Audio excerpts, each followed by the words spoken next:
ഖത്മുൽ ഖുർആൻ്റെ 77-ാമത്തെ ക്ലാസ്സാണ്. സൂറത്തുൽ അഅറാഫിൻ്റെ 58-ാമത്തെ ആയത്ത് മുതൽ. ഇൻഷാ അല്ലാഹ് നമ്മുടെ ചാനൽ ആദ്യമായിട്ട് കാണുന്നവരൊക്കെ ചാനൽ ഫോളോ ചെയ്താൽ നിങ്ങൾക്ക് തുടർന്നും നാം അയക്കുന്ന വീഡിയോകളൊക്കെ ലഭിക്കുന്നതായിരിക്കും. ക്ലാസ്സുകൾ നഷ്ടപ്പെടാതെ നിങ്ങൾക്ക് ലഭിക്കണമെങ്കിൽ നമ്മുടെ വാട്സപ്പ് ഗ്രൂപ്പുകളിൽ ജോയിൻ ചെയ്യാൻ താല്പര്യമുള്ളവരൊക്കെ ഉണ്ടെങ്കിൽ താഴെ നമ്പറിൽ ഒന്ന് മെസ്സേജ് അയക്കുക. ഇൻഷാ അല്ലാഹ് നമ്മുടെ ക്ലാസ് സാധാരണക്കാരായ മുതിർന്ന ആളുകൾക്കുള്ള ക്ലാസ്സാണ്. കൂടെ വേണമെങ്കിൽ കുട്ടികൾക്കും പഠിക്കാനുള്ള അവസരമുണ്ട്. അപ്പോൾ നമ്മുടെ ക്ലാസ്സുകൾ കൃത്യമായിട്ട് കേൾക്കുക. സ്പെഷ്യലായിട്ടുള്ള ക്ലാസ്സുകളൊക്കെ ആവശ്യമുണ്ട്, കുട്ടികൾക്ക് ആവശ്യമുണ്ടെങ്കിൽ രക്ഷിതാക്കൾ താഴെ നമ്പറിലൊക്കെ കോൺടാക്റ്റ് ചെയ്യുക. أعوذ بالله من الشيطان الرجيم. بسم الله الرحمن الرحيم. والبلد الطيب يخرج نباته بإذن ربه والذي خبث لا يخرج إلا نكدا كذلك نصرف الآيات لقوم يشكرون.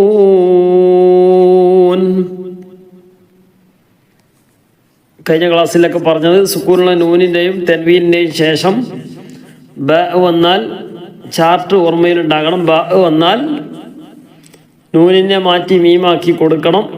അതുപോലെ തന്നെ ലാമോ റോ വന്നാൽ ഇദ്ഗാമും ബിലാഗുന്നയാണ്, മണിക്കാതെ കൂട്ടി യോജിപ്പിക്കുക. ഇദ്ഗാമും ബിഗുന്ന മണിക്കുകയും കൂട്ടി യോജിപ്പിക്കുകയും മണിക്കുകയും ചെയ്യുക. ഇദ്ഗാമും ബിഗുന്ന നൗമി നൂന് വാവ് മീമി യാ. പിന്നെയുള്ള 6 അക്ഷരങ്ങൾ ഹംസ ഹ ഹ ഖ ഐൻ ഗൈൻ. ഈ 6 അക്ഷരങ്ങളിൽപ്പെട്ട ഏതെങ്കിലും ഒരു അക്ഷരമാണ് വന്നതെങ്കിൽ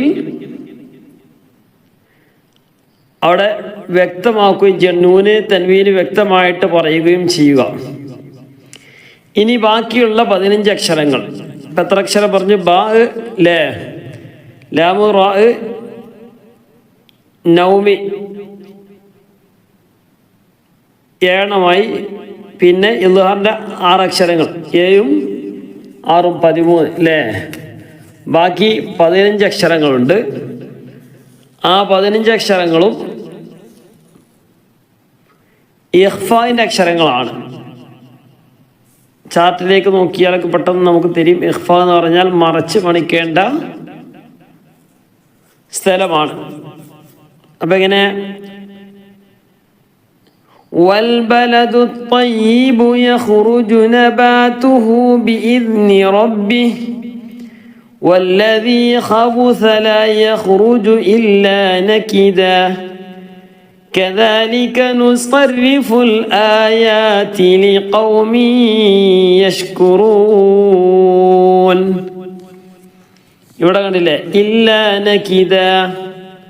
അവിടെ നിർത്തുന്നില്ല എങ്കിൽ തെൻവീനാണ്. തെൻവീൻ്റെ ശേഷം കാഫ് വന്നു, ഇഖ്ഫ ചെയ്യണം. ഇഖ്ഫായിൻ്റെ അക്ഷരത്തിൽപ്പെട്ടതാണ് കാഫ്. അപ്പോൾ എന്ത് ചെയ്യണം?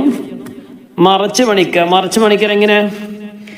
ഇല്ലാ നകിദൻ കദാലിക നുസർരിഫുൽ ആയാത് ലിഖൗമി യശ്കുറൂൻ. ഇവിടെ ലിഖൗമിൻ, അവിടെ തെൻവീൻ വന്നു. തെൻവീന് ശേഷം യാ ആണ്. എന്ത് ചെയ്യണം? ഇദ്ഗാമും ബിഗുന്നയാണ്. നൗമി നൂന് വാബ് മീമ് യാ.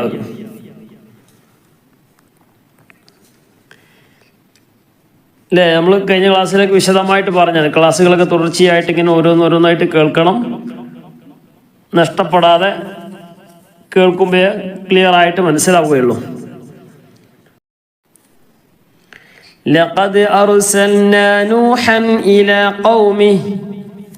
അവിടെ നിർത്തി. ഖൗമിഹി എന്നുള്ളിടത്ത് നിർത്തിയപ്പോൾ ഖൗമിഹി. ഫഖാല യാ ഖൗമി ഇഅ്ബുദുല്ലാഹ് فقال يا قوم اعبدوا الله ما لكم من إله മിൻ നൂന് വന്നു. നൂനിൻ്റെ ശേഷം വന്ന അക്ഷരം ഏതാണ്? ഈ എന്നുള്ളത് ഹംസയാണ്. അപ്പോൾ ഹംസ ഹ ഐന് ഗൈന് അല്ലേ? അപ്പൊ ഇദ്ഹാർ ചെയ്യണം. ഇദ്ഹാർ എന്ന് വ്യക്തമാക്കുക. മിൻ മിൻ ഇലാഹിൻ, അവിടെയും ഇദ്ഹാർ ചെയ്യണം. കാരണം തൻവീന്റെ ശേഷം ഗൈന് വന്നു. മിൻ ഇലാഹിൻ ഗൈറുഹു ഇന്നി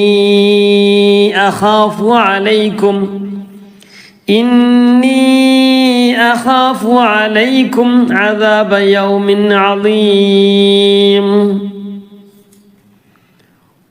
ഒന്നുകൂടെ.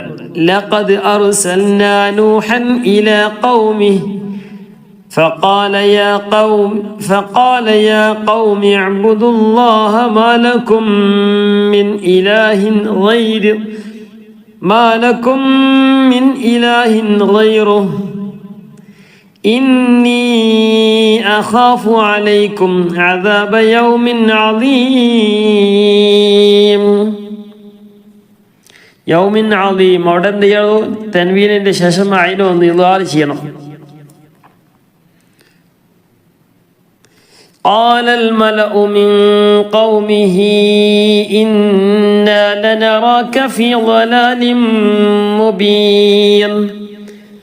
قال الملأ من قومي അവിടെ കണ്ടില്ലേ? മിൻ എന്ന് വ്യക്തമാക്കാൻ പറ്റില്ല. മിൻ ഖൗമിഹി എന്ന് പറയാൻ പറ്റില്ല. കാരണം എന്താണ്? നൂനിന്റെ ശേഷം ഖാഫാണ് വന്നിട്ടുള്ളത്. ഇഖ്ഫാ ചെയ്യണം. മിൻ എന്ന് പറയുമ്പോൾ നൂൻ എവിടെയാണോ തട്ടുന്നത്? മിൻ അല്ലേ? മേലേ ഭാഗത്ത് തട്ടുന്നുണ്ട്. തട്ടാത്ത രൂപത്തിൽ പറഞ്ഞു പോവുക. മിൻ ഖൗമിഹി എന്ന് പറയുന്നത് മിൻ, അതിൻ്റെ അടുത്തേക്ക് നാവ് വരിക എന്നാ പറയുകയും ചെയ്യുക. തട്ടാൻ പാടില്ല. തട്ടിയാൽ പിന്നെ എന്താ? ഈ നൂന് വെളിവായി. മിൻ എന്ന് പറയാൻ പാടില്ല. മിൻ ഖൗമിഹി ഇന്നാ ലനറാക ഫീ ളലാലിൻ മുബീൻ. അവിടെയോ ഖാലൽ മലഉ മിൻ ഖൗമിഹി ഇന്നാ ലനറാക ഫീ ളലാലിൻ മുബീൻ. അവിടെ തെൻവീനാണ്. തെൻവീന്റെ ശേഷം മീം വന്നു അല്ലെ? നൗമി, നൂന് വാവ് മീമിയായി. എന്ത് ചെയ്യണം? ഇദ്ഗാം ബിഗുന്ന. قال يا قوم ليس بي ضلالة ولكني رسول من رب العالمين. എങ്ങനെ? قال يا قوم ليس بي ضلالة. ലൈസ ബി ളലാല നിർത്തുന്നില്ല എങ്കിൽ ലൈസ ബി ളലാലതു വലാകിന്നി റസൂലും മിർ റബ്ബിൽ ആലമീൻ. ولكني رسول من رب العالمين.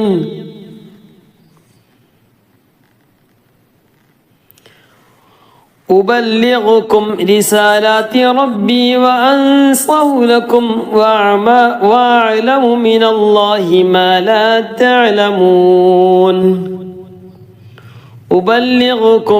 أبلغكم رسالات ربي وأنصح لكم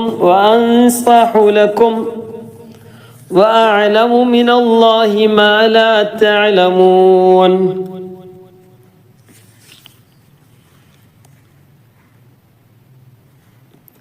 أَوَعَجِبْتُمْ أَنْ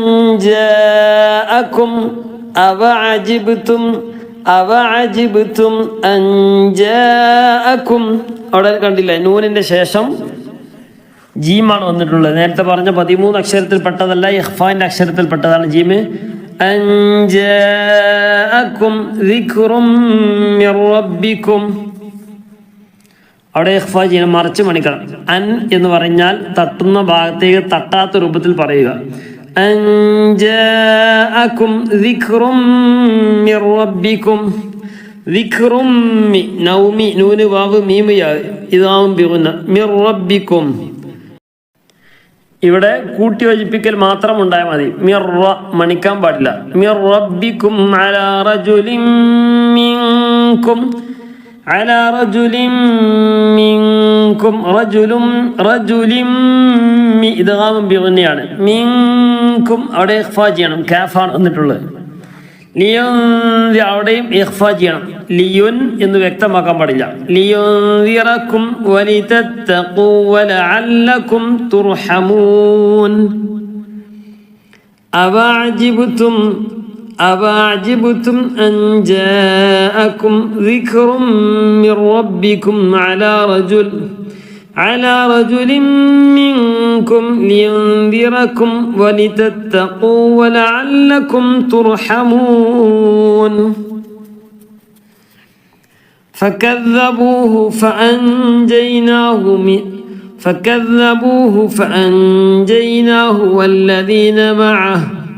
والذين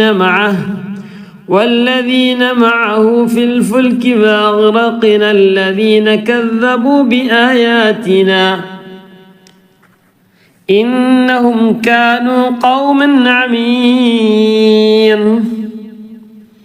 فكذبوه فأنجيناه والذين معه في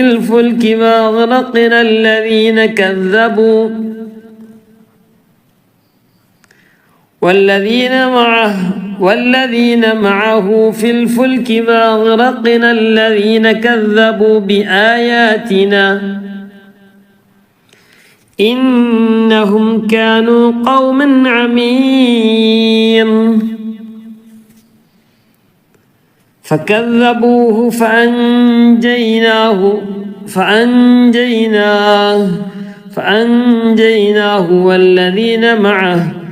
والذين معه في الفلك وأغرقنا الذين كذبوا بآياتنا إنهم كانوا قوما عمين.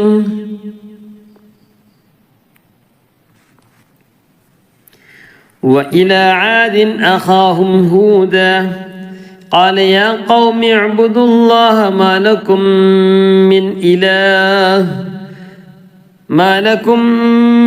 إله غيره أفلا تتقون. وإلى عاد അവിടെ ആദിൻ എന്ന് വ്യക്തമാക്കാൻ ശേഷമുള്ള ഐനാണ് ഇദ്ഹാറിന്റെ അക്ഷരമാണ്.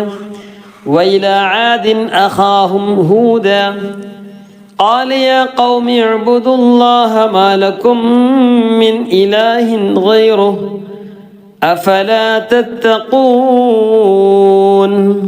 وإلى عاد أخاهم هودا قال يا قوم اعبدوا الله ما لكم من إله غيره أفلا تتقون. 46 آية. قال الملأ الذين كفروا من قومه إنا لنراك قال الملأ الذين كفروا من قومه إلا لنراك في سفاهة وإنا لنظنك من الكاذبين. ഇവിടെ قال الملأ الذين كفروا من قومه നിർത്തുമ്പോൾ മിൻ ഖൗമിഹി നൂനിന്റെ ശേഷം ഖാഫ് വന്ന് ഇഖ്ഫാ ചെയ്യണം, മറച്ച് മണിക്കണം. കാരണം എന്താ, നേരത്തെ പറഞ്ഞ 13 അക്ഷരത്തിൽപ്പെട്ടതല്ല. 13 അക്ഷരവും നേരത്തെ പറഞ്ഞ ഓരോന്നിനുള്ളതാണ്. ബാക്കിയുള്ള 15 അക്ഷരങ്ങൾ ഇഖ്ഫാൻ്റെതാണ്. മിൻ ഖൗമിഹി إنا لنراك في سفاهة وإنا في سفاهة തൻവീൻ്റെ ശേഷം അവിടെ വാവ് വന്ന് നൂന് വാവ് മീമിയാകും. അപ്പം നീ ആണ് കൂട്ടി യോജിപ്പിക്കാൻ മണിക്കുക. في سفاهة في سفاهة وإنا ഫീ സഫാഹത്തിൻ എന്ന് പറഞ്ഞിട്ട് പറയത് ലനളുന്നുക മിനൽ കാദിബീൻ ഖാല യാ ഖൗമി ലൈസ ബി സഫാഹ ولكني رسول من رب العالمين قال يا قوم ليس بي سفاهة ولكني رسول من رب العالمين رسول തൻവീൻ്റെ ശേഷം മീ വന്നു ഇദ്ഗാം ബിഗുന്നയാണ് കൂട്ടി യോജിപ്പിക്കുകയും മണിക്കുകയും ചെയ്യാം മിർ റബ്ബിൽ ആലമീൻ അവിടെ നൂനിൻ്റെ ശേഷം റ വന്നു ഇദ്ഗാം ബിലാഗുന്നയാണ് ഇദ്ഗാം ബിലാഗുന്നയുടെ അക്ഷരങ്ങൾ ഏതൊക്കെയാണ് ലാമും റാവുമാണ് നേരെ കൂട്ടി യോജിപ്പിക്കുക വേറൊന്നും ചെയ്യണ്ട ഇത് പലരും നൂനിൻ്റെ ശേഷം റാവ് വന്നാൽ അല്ലെങ്കിൽ നൂനിൻ്റെ ശേഷം ലാമ് വന്നാൽ മിൻ റബ്ബിഹി എന്ന് പറഞ്ഞ് ഓതലുണ്ട്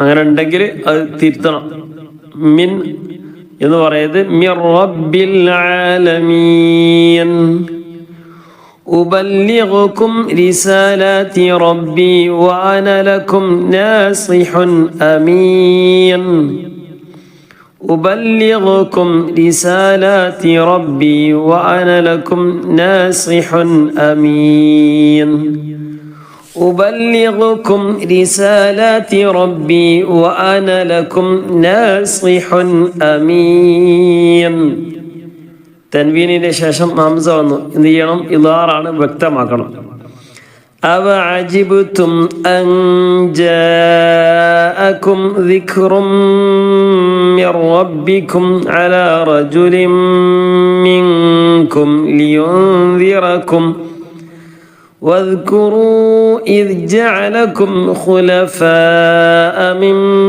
بعد قوم نوح وزادكم في الخلق بسطة അവിടെ സീനാണ് പറയേണ്ടത് ബസ്ത ഫദ്കുറു ഇതേ കാരണം സ്വാദിന്റെ മുകളിൽ അല്ലേ സ്വാദല്ല സ്വാദിന്റെ മുകളിൽ സീന വന്നിട്ടുള്ളത് അപ്പൊ പിന്നെ സീനാണ് പറയേണ്ടത് നേരെ വെച്ച് സ്വാദിന് താഴെയാണെങ്കിൽ അവിടെ സ്വാദ് തന്നെയാണ് പറയേണ്ടത് فاذكروا آلاء الله لعلكم تفلحون അവഅജിബ്തും അൻ ജാഅകും അവിടെ നൂനിന്റെ ശേഷം ജീ വന്നു ഇഖ്ഫാ ചെയ്യണം അൻ എന്ന് പറയാതെ എന്നാൽ അജ എന്നും പറയാതെ ഒഴിവാക്കുകയും നൂനിനെ വ്യക്തമാക്കുകയും ചെയ്യാൻ പറ്റൂല ഒഴിവാക്കുകയും ചെയ്യാൻ പറ്റൂല രണ്ടിന്റെ ഇടയിലായിട്ട് മറച്ചു പണിക്കുക അൻ ജാഅകും ദിക്റും ഇവിടെ എന്താ ചെയ്യണത് ഇവിടെ മറച്ചു പണിക്കല്ല നേരെ മീമിന് കൊടുത്ത് മീമിനെ മണിക്കുന്നു ദിക്റും മിർ റബ്ബികും അലാ റജുലിൻ മിൻകും ലിയുൻദിറകും അടക്ക ഇഖ്ഫാ ചെയ്യണം واذكروا إذ جعلكم خلفاء من بعد അടന്തിയാണ് നൂനിന്റെ ശേഷം സുക്കൂണുള്ള നൂനിന്റെ ശേഷം ബ വന്നു നൂനിനെ മാറ്റി മീമാക്കി കൊടുക്കണം മിം ബഅദി ഖൗമി നൂഹ് വസദകും ഫിൽ ഖൽഖി ബസ്ത فاذكروا آلاء الله لعلكم تفلحون قالوا أجئتنا لنعبد الله وحده ونذر ما كان يعبد آباؤنا فأتنا بما تعدنا إن كنت من الصادقين قالوا أجئتنا لنعبد الله وحده ونذر ما كان يعبد آباؤنا فأتنا بما تعدنا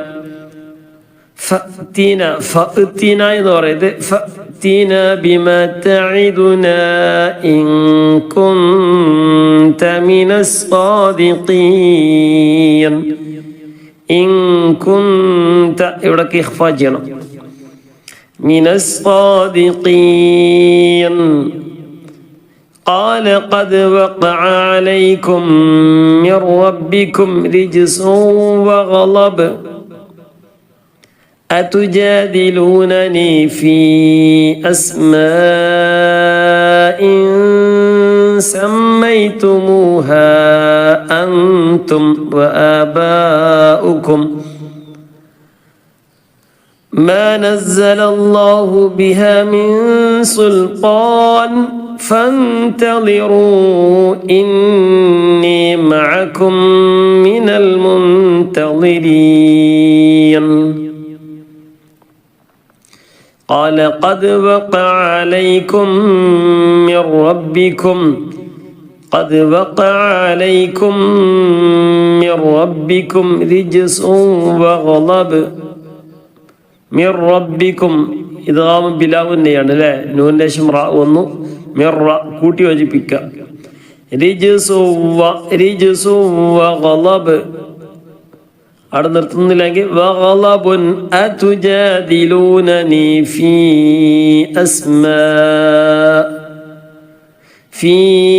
അസ്മാഇൻ സമ്മൈതുമൂഹാ അൻതും. അവിടെ മദ്ദുണ്ട്, അതൊക്കെ ശ്രദ്ധിക്കുക. وأنتم وآباؤكم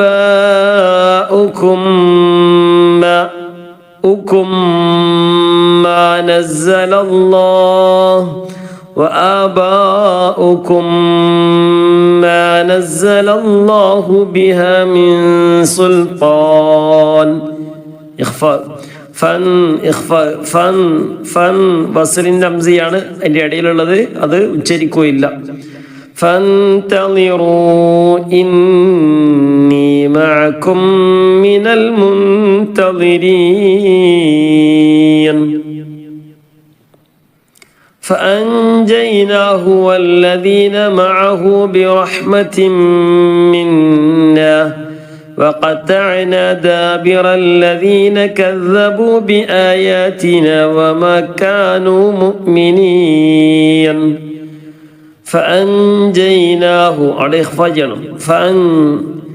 فأنجيناه والذين معه برحمة منا وقطعنا دابر الذين كذبوا بآياتنا وما كانوا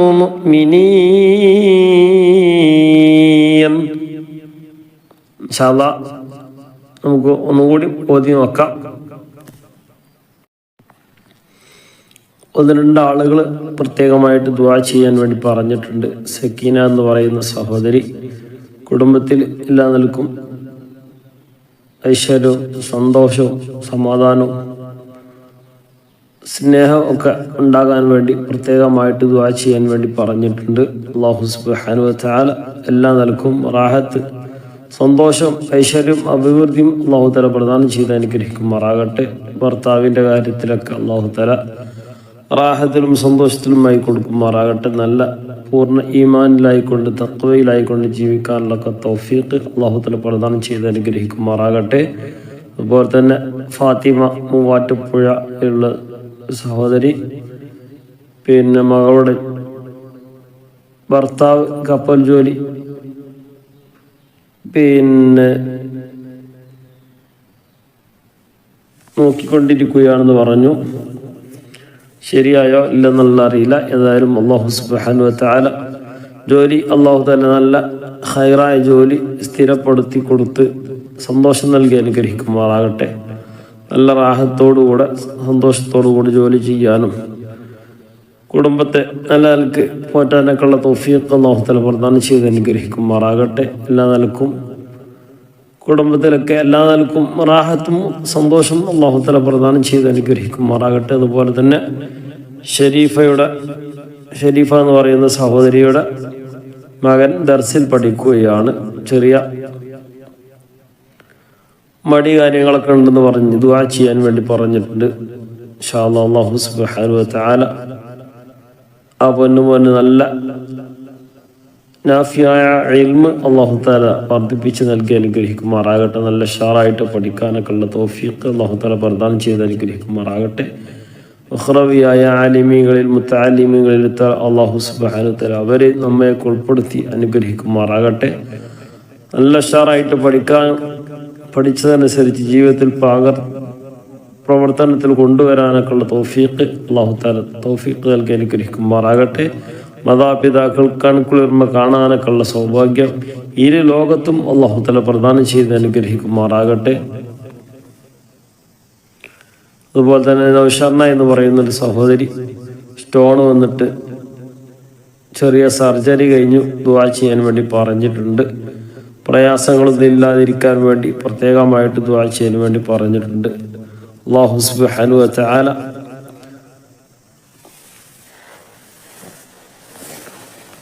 പ്രയാസങ്ങളൊന്നും ഇല്ലാതെ ബുദ്ധിമുട്ടുകളൊന്നും ഇല്ലാതെ നല്ല റാഹത്തായിട്ട് കഴിഞ്ഞുകൂടാനൊക്കെയുള്ള തൗഫീഖ് അല്ലാഹു തആല പ്രദാനം ചെയ്ത് അനുഗ്രഹിക്കുമാറാകട്ടെ.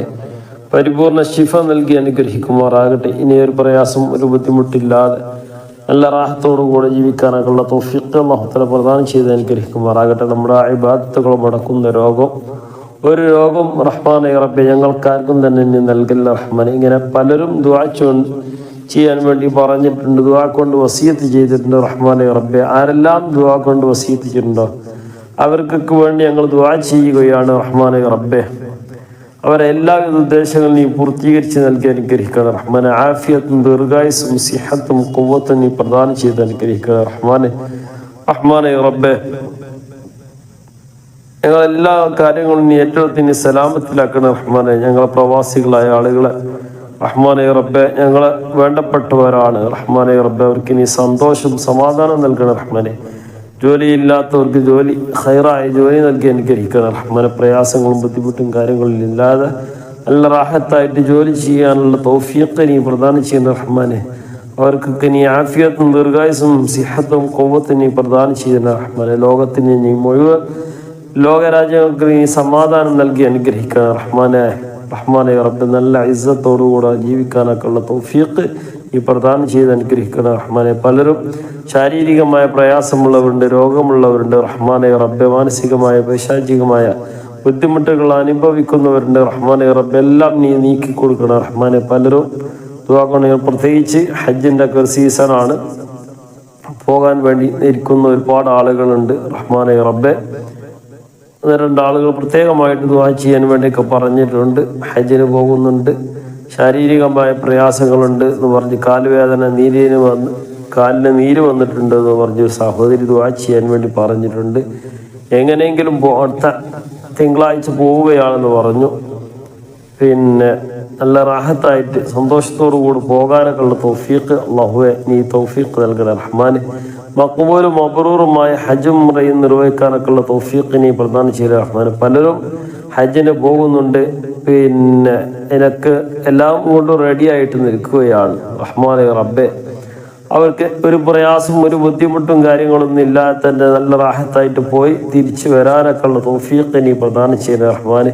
തിരിച്ചു വരുമ്പോൾ നല്ല സന്തോഷത്തോടുകൂടെ നല്ല തഖ്വയോടുകൂടെ ഇഖ്ലാസോടുകൂടെ തിരിച്ചു വരാൻ തൗഫീഖ് നീ പ്രദാനം ചെയ്യുന്ന റഹ്മാനെ റബ്ബെ. ഞങ്ങൾക്കും അതുപോലെ ഇനിയുള്ള വർഷങ്ങളിലായിട്ട് തൗഫീഖ് നൽകി അനുഗ്രഹിക്കണം റഹ്മാനെ.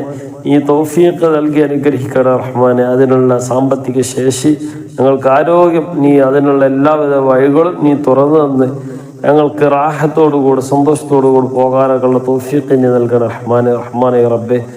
മരിക്കുന്നതിന് മുമ്പ് മഖ്ബൂലും മബ്റൂറുമായ ഹജ്ജും ഉംറയും നിർവഹിക്കാനും ഞങ്ങളെ എല്ലാവിധ ബാധ്യതകളും ഒക്കെ തീർത്തുകൊണ്ട് റഹ്മാനെ റബ്ബെ കടങ്ങളോ മറ്റ് പ്രയാസങ്ങളൊന്നും ഇല്ലാതെ തന്നെ നല്ല റാഹത്തായിട്ട് ഇസ്സത്തോടുകൂടെ ഈ ലോകത്ത് നിന്ന് വിട പറയാൻ ഞങ്ങൾക്ക് നീ തൗഫീഖ് നൽകണേ അല്ലാഹ്.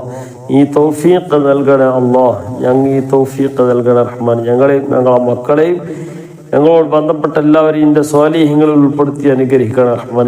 ഞങ്ങളാക്കിയ മാതാപിതാക്കൾ റഹ്മാനെ റബ്ബ്, ഉസ്താദുമാർ, ഭക്ഷണം തന്നവർ, സഹായിച്ചവർ, സഹകരിച്ചവർ റഹ്മാനെ റബ്ബെ.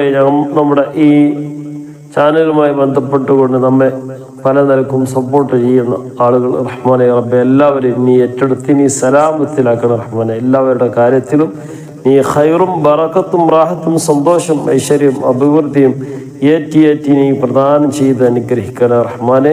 ആമീൻ ബിറഹ്മതിക യാ അർഹമർ റഹീമീൻ. ഇൻഷാ അല്ലാഹ് പ്രത്യേകമായിട്ട് പറയാനുള്ളത് നേരത്തെ പറഞ്ഞതുപോലെ ദുആ കൊണ്ട് വസിയത്ത് ചെയ്ത ഒരുപാട് ആളുകളുണ്ട്. അവരൊക്കെ നിങ്ങൾ ഉൾപ്പെടുത്തണമെന്ന് മാത്രം പറഞ്ഞുകൊണ്ട് ഇൻഷാ അല്ലാഹ് നമുക്കൊരു പ്രാവശ്യം കൂടി ഓതിയിട്ട് നമുക്ക് അവസാനിപ്പിക്കാം. ബിസ്മില്ലാഹിർ റഹ്മാനിർ റഹീം. والبلد الطيب يخرج نباته بإذن ربه والذي خبث لا يخرج إلا نكدا. والبلد الطيب يخرج نباته بإذن ربه والذي خبث لا يخرج إلا نكدا. كذلك نصرف الآيات لقوم يشكرون. لقد أرسلنا نوحا إلى قومه فقال يا قوم اعبدوا الله ما لكم من إله غيره إني أخاف عليكم عذاب يوم عظيم. قال الملأ من قومه إنا لنراك في ضلال مبين. قال يا قوم ليس بي ضلالة ولكني رسول من رب العالمين. أبلغكم رسالات ربي وأنصح لكم وأعلم من الله ما لا تعلمون. أوعجبتم أن جاءكم ذكر من ربكم على رجل منكم لينذركم ولتتقوا ولعلكم ترحمون. فكذبوه فأنجيناه والذين معه في الفلك وأغرقنا الذين كذبوا بآياتنا إنهم كانوا قوما عمين. وإلى عاد أخاهم هودا قال يا قوم اعبدوا الله ما لكم من إله غيره أفلا تتقون. قال الملأ الذين كفروا من قومه إنا لنراك في سفاهة وإنا لنظنك من الكاذبين. قال يا قوم ليس بي سفاهة ولكني رسول من رب العالمين. أبلغكم رسالات ربي وأنا لكم ناصح أمين. أوعجبتم أن جاءكم ذكر من ربكم على رجل منكم لينذركم واذكروا إذ جعلكم خلفاء من بعد قوم نوح وزادكم في الخلق بسطة فاذكروا آلاء الله لعلكم تفلحون. قالوا أجئتنا لنعبد الله وحده ونذر ما كان يعبد آباؤنا فأتنا بما تعدنا إن كنت من الصادقين.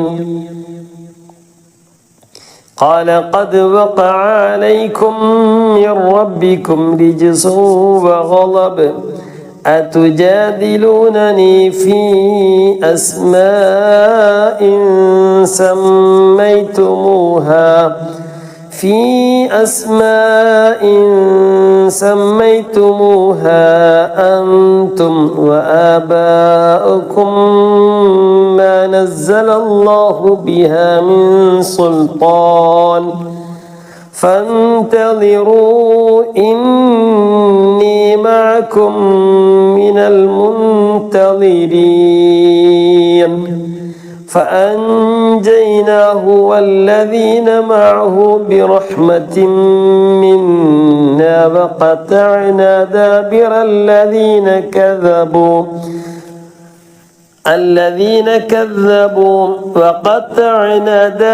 الذين كذبوا بآياتنا وما كانوا مؤمنين.